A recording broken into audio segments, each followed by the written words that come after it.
or tune it in the sun. This is TFM. Get ready to rock. From AM to PM. Come on. Let's talk. TFM 95.4. Let's talk. Live on TFM and the TFM Facebook page. This is the live feed of TTV. Let's talk.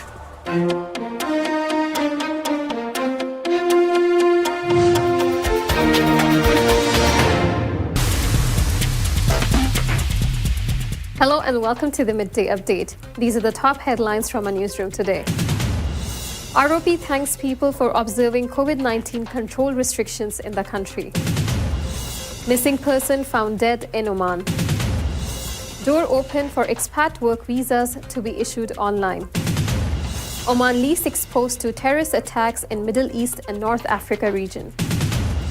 Around 20,000 expats registered to leave Oman without paying fines. Second MMU launched by OCA in partnership with Oxy Oman. US reports record high COVID-19 daily count as caseload surpasses 13 million mark during Thanksgiving. Serum Institute of India to apply for emergency use of COVID-19 vaccine in 2 weeks. Dhofar Club wins His Majesty the Sultan's Football Cup. Ronaldo's absence shouldn't affect Juventus' performance, says Pirlo. These are the top headlines for the day. Let's see how the weather looks like in the Sultanate in our weather update. I'm Antra Bose with your daily dose of weather, and we're outside the TFM studio in Al Quair. Here's a myth buster. Lightning can actually strike the same place twice, especially if it's a tall, pointed, isolated object, more so. As a matter of fact, standing underneath a tree is the second leading cause of lightning deaths. That was our fact for today. Now let's step inside the studio and we'll talk a little bit more about weather. According to the latest weather forecast by Oman Meteorology and Public Authority for Civil Aviation, skies will be clear to partly cloudy along the Arabian Sea coast. There are also chances of isolated rain over these areas. The rest of the Sultanate will see mainly clear skies with the possibility of late night to early morning low-level clouds or fog patches along the Oman Sea coast. With that, let's take a look at what the weather will be like throughout the Sultanate. Muscat will be sunny with temperatures between 26 to 18 degrees Celsius. Musandam will be sunny with temperatures between 29 and 23 degrees Celsius. North Al Batana will be sunny with temperatures between 26 and 19 degrees Celsius, and South Al Batana will also be sunny with temperatures between 26 and 18 degrees Celsius. Al Buremi will be sunny with temperatures between 28 to 18 degrees Celsius. Al Dahira will be sunny with temperatures between 26 and 16 degrees Celsius. Al Dakhla will be sunny with temperatures between 26 and 15 degrees Celsius. North Al Sharqiya will be sunny with temperatures between 26 and 14 degrees Celsius, and South Al Sharqiya will also be sunny with temperatures between 25 and 17 degrees Celsius.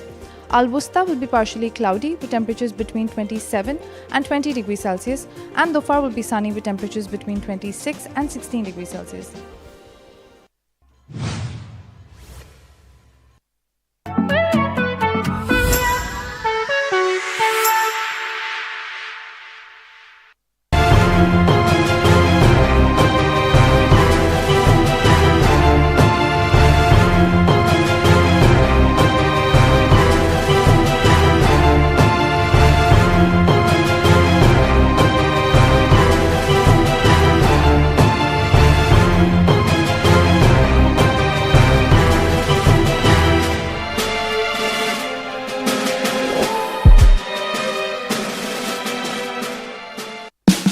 Oman's largest online supermarket now has no minimum order limit.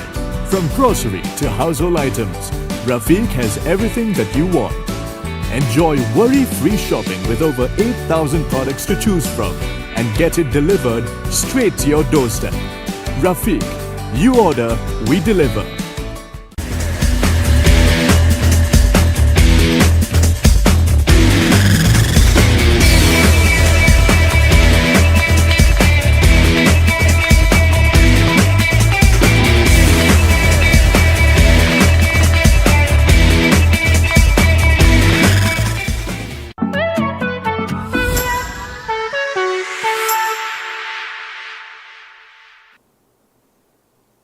Welcome back to TTV. You're watching Midday Update. Now, before we get into the details for the local stories of the day, let's see how the COVID-19 situation stands in the country. The Ministry of Health officials has announced the registration of 5 new death cases due to coronavirus in the country. This has taken the total death toll in the country to 1,423. The Ministry of Health officials has also extended their deepest condolences to the families of the deceased. In addition to that, the Ministry of Health officials has also announced the registration of 250 new coronavirus cases in Oman. The total cases in the country have now touched 123,699, including 115,216 recoveries and 1,423 deaths. The health officials in the past 24 hours has also registered 253 recoveries. The ministry urged everyone to adhere to social distancing instructions issued by the Supreme Committee and the Ministry of Health. Now from a local news. The Royal Oman Police has thanked people in the Sultanate for observing the measures to stop the spread of COVID-19 in the country while outdoors during the recent National Day holidays. With the National Day weekend lasting from 25th to 28th November, many people took advantage of the opportunity to travel with their families away from the cities and decompress from the daily stress of life and the pressure of the ongoing pandemic. To ensure people follow the rules while in public, the ROP had taken steps to prevent large-scale gatherings while still enabling everyone to enjoy the outdoors. We conducted patrols to prevent gatherings and sought to create a cooperative environment between the various elements of society, said an ROP official. He continued saying that among the efforts made to stop the spread of coronavirus across all the governorates and in keeping with the decisions of the Supreme Committee to deal with coronavirus, we had taken some measures to stop the excessive gathering of people in public places such as wadis, beaches, and other tourist areas. We also directed people to break up their public gatherings in order to prevent the spread of the virus. Our Directorate General of Operations receives reports around the clock and coordinates with the required police teams to deal with all violations of the Supreme Committee's decision. He lastly added that we would like to thank the country's citizens and residents for their response and commitment to the decisions issued to stop the spread of coronavirus. The Royal Oman Police have found a body confirmed to be a person who went missing on Friday last week. The police were able to find the body of Ali Al-Rubki, a citizen missing since November 27, 2020. Speaking to Times of Oman, the police confirmed that the body of Al-Rubki was retrieved from Wadi Al-Amirat and investigations are underway to determine the cause of death. Companies in Oman can now submit requests for employment and housemates visas online, a senior official from the Royal Oman Police has said. The door to issue work visas in Oman has now been opened, he said, continuing that non-Omani workers and housemate visas can be applied for electronically. Applications can be submitted either through the Royal Oman Police website or through Sanad offices. The Institute of Economics and Peace, known as IEP, has rated the Sultanate as the country that is least exposed to terrorist attacks in the Middle East and North Africa region. In its Global Peace Index 2020 report, the Australia-based institute said that the number of terrorism victims worldwide stood at 13,826 in 2019, and that 63 countries witnessed at least one terrorist attack last year, the least since 2013. The worst hit region of the world was the sub-Saharan zone in Africa, which comprises 7 out of 10 countries in the world that had the largest number of victims, according to the report. The report indicated that North America and Western Europe countries saw a surge in number of victims, 89 in 2019, an increase of 250% since 2014. It's time for us to take a quick commercial break, but stay tuned as we have more updates from our local news.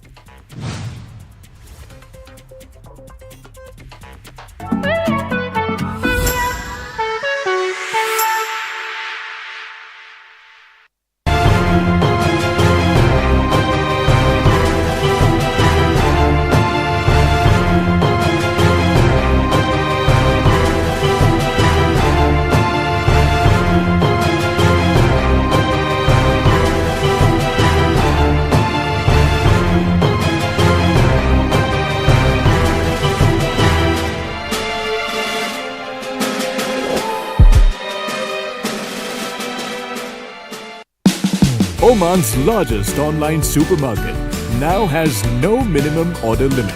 From grocery to household items, Rafiq has everything that you want. Enjoy worry-free shopping with over 8,000 products to choose from and get it delivered straight to your doorstep. Rafiq, you order, we deliver.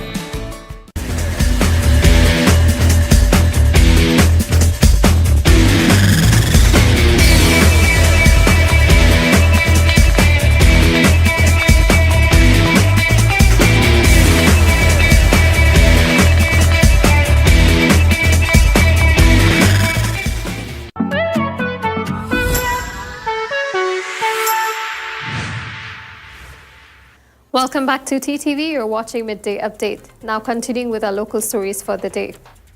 More than 190,000 expatriates workers living in the Sultanate have applied to the Ministry of Labour to leave the Sultanate in the last 11 days. 19,528 applications were filled with the authorities during the period from November 15 to 26, 2020. According to data released by the government, 966 applications were made by workers without a valid work permit, while 8,517 applications were filled by those who had lost their jobs or quit work. 9,581 applications are by active workers, while 463 applications are from workers who had had their permits cancelled. Based on their way of entering into the Sultanate, the applicants number as follows: 18,601 expatriates have a work visa, 136 have a family joining visa, 164 a relative joining visa, 418 had a visit visa, 34 had a tourist visa, and 174 were without documents. Starting from November 15, the Ministry of Labour started receiving applications from expats who wanted to leave the Sultanate with exemptions on all fees and fines. These exemption applies till the end of the year dated December 31st, 2020. The ministry added non-Omani workers who have expired passports must visit their country's embassies in the Sultanate to renew their travel documents. Then they should visit the Ministry of Labour's office at Muscat International Airport to complete the departure procedures, taking their travel documents, travel tickets, and PCR certificate, as well as committing to the requirements of their destination country. Embassies have asked expatriates with expired visas and other documents to make use of the opportunity offered by the Ministry of Labour to permanently leave the country without paying any of the associated fines. The Embassy of India in Muscat is offering to waive the fees required to process applications of those who wish to leave the country. Earlier this morning, we at TTV were live from Occidental Oman to witness the launch of the second MMU unit by the Oman Cancer Association in the country. This MMU is the second at Oman Cancer Association, which was done in just a request of 3 months. Talking to us, we had the president of Occidental Oman, the general manager of Oman, and the president of Oman Cancer Association. Let's see what they had to say.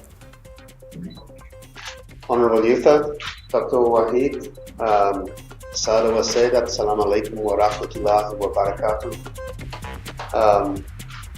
It's a pleasure to welcome you here for a number of reasons. We've had very few opportunities to get people together in person this extraordinary year that we're all going through. We are excited to launch the Oman Cancer Association Mobile Mammography Unit in a year in which everybody's health has been right at the forefront of everything that we do. We expect this to reach wide segments of society all over the Sultanate, in the direction and in the detection and the prevention of breast cancer. Oxy Oman, through its ongoing collaboration with the Oman Cancer Association, we seek to raise awareness and knowledge throughout the community about beneficial healthcare practices and the importance of preventive measures. But it's been my pleasure in the time that I've been here, just over 4 years now, to have visited your facilities and seen the fantastic work that the Oman Cancer Association does. So It is a privilege for me to stand here and talking to you today on behalf of the board of OCA and also members of the Oman Cancer Association. I have specifically asked Honorary Yusuf to come here because the mobile mammography unit was her idea. And she decided that instead of the women going to the mammogram should go to the women.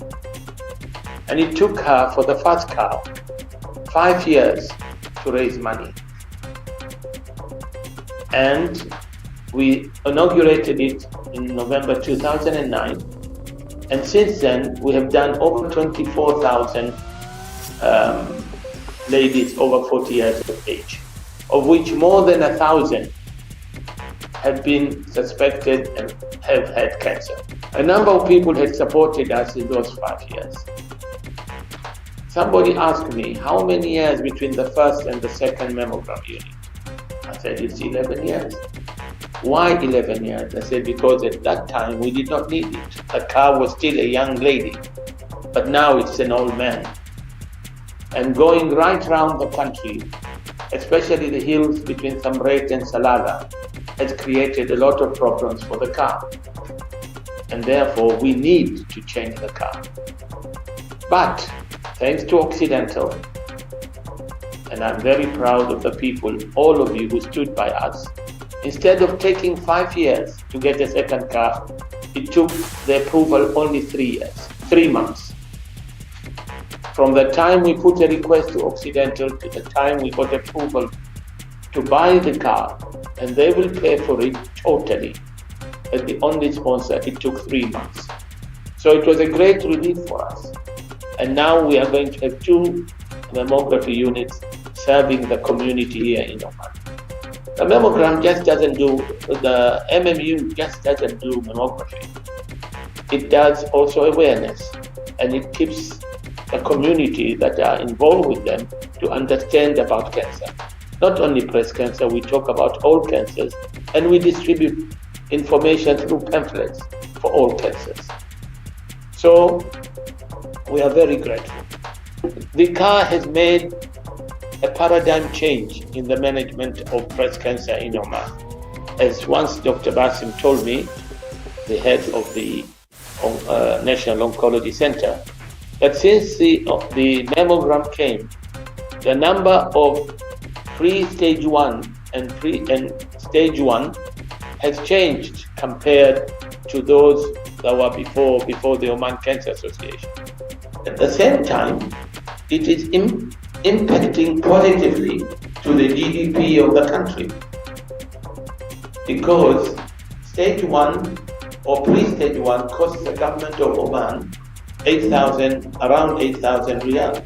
Stage 3 and stage 4, it costs the government between 160 to 180,000 riyals. Let alone the impact on the patient herself and how she suffers, let alone about the family of that patient. And this is why we are very, very grateful for all what Oxy is doing to Oman.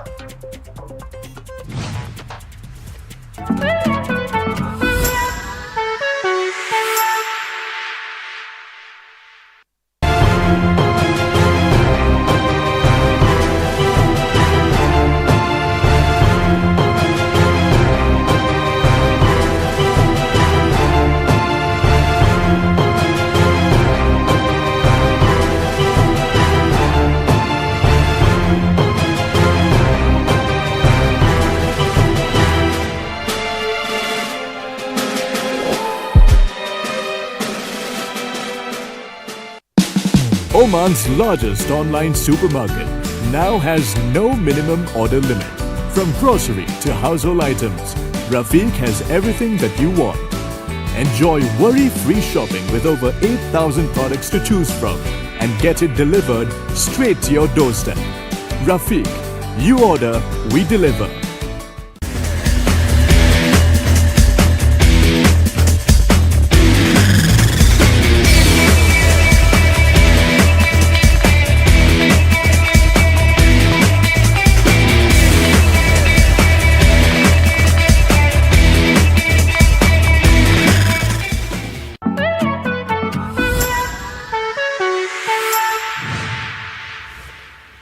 Welcome back to TTV. You're watching Midday Update. And now from our international desk. The United States reported an all-time high single-day COVID-19 case count of nearly 200,000 on Friday, as the total number of confirmed cases topped over 13 million. A total of 194,370 new cases and 1,374 deaths were reported across the nation on Friday, according to the COVID Tracking Project. It took only 6 days for the country to add another 1 million new infections. Friday also marked the 20th consecutive day that daily case increase in the United States surpassed 100,000 mark. Currently, there are nearly 90,000 COVID-19 patients hospitalized across the United States, according to the tracking project. The country has so far recorded more than 4 million official COVID-19 cases in November, representing roughly 30% of the country's case total, according to Johns Hopkins University data. Public health officials had urged Americans to celebrate this year's Thanksgiving only with members of the same household, or at least gather outdoors to avoid further virus spread. The U.S. Centers for Disease Control and Prevention issued a new guidance last Friday, urging Americans to stay home and not travel for Thanksgiving. Yet, millions of Americans traveled for the Thanksgiving holiday. Anthony, the nation's top infectious disease expert, said he worries that crowds at airports are going to get the country into even more trouble than it is in right now. He added that new COVID-19 infections contracted over the Thanksgiving holiday will not become evident until weeks later, making it very difficult as the virus could spiral out of control heading into December holiday season.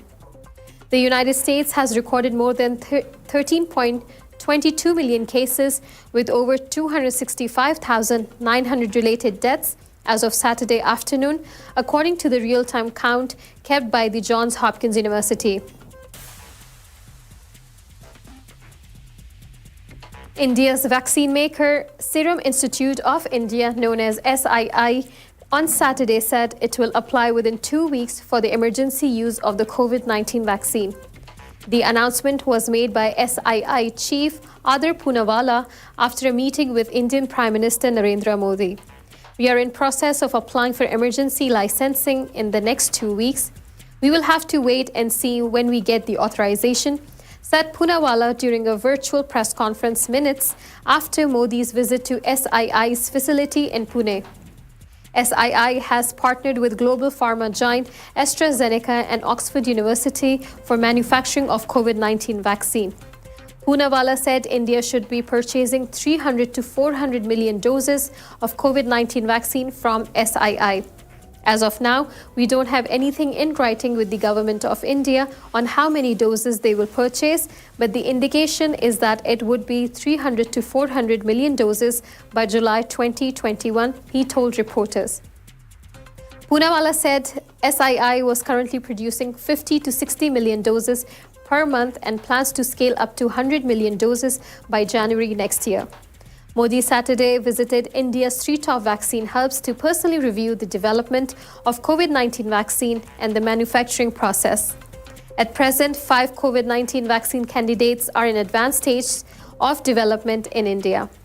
India Federal Health Minister Harshvardhan last month said that the COVID-19 vaccine would likely be available in India by early next year. It's time for a quick commercial break, but stay tuned as we have more updates from our sports desk your way.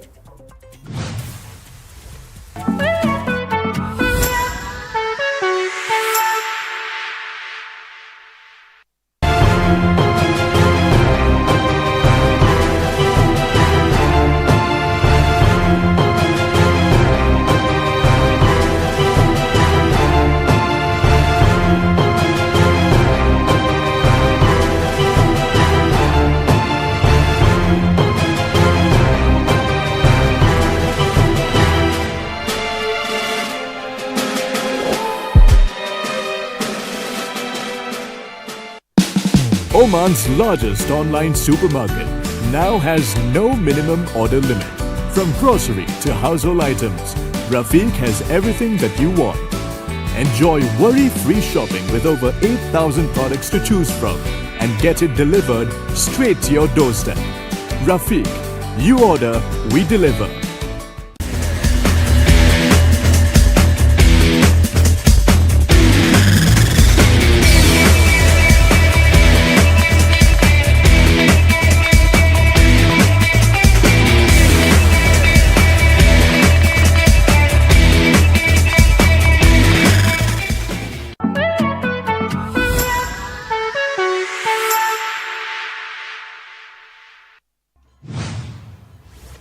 Welcome back to TTV. You're watching Midday Update. And finally, from our sports desk. The Dhofar Club emerged as the champion of His Majesty the Sultan's Football Cup for the 9th time in its history. A statement issued online by Oman News Agency said, the Dhofar Club is a champion of His Majesty the Sultan's Football Cup for the 9th time in its history after his victory over Al Aruba 4-5 by a penalty shootout in the final match that was held at Al Rustaq Sports Complex.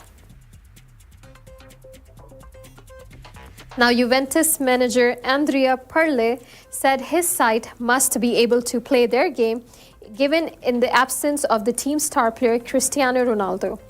Pirlo's comments came after Juventus were restricted to a 1-1 draw by Benevento in the Serie A on Saturday.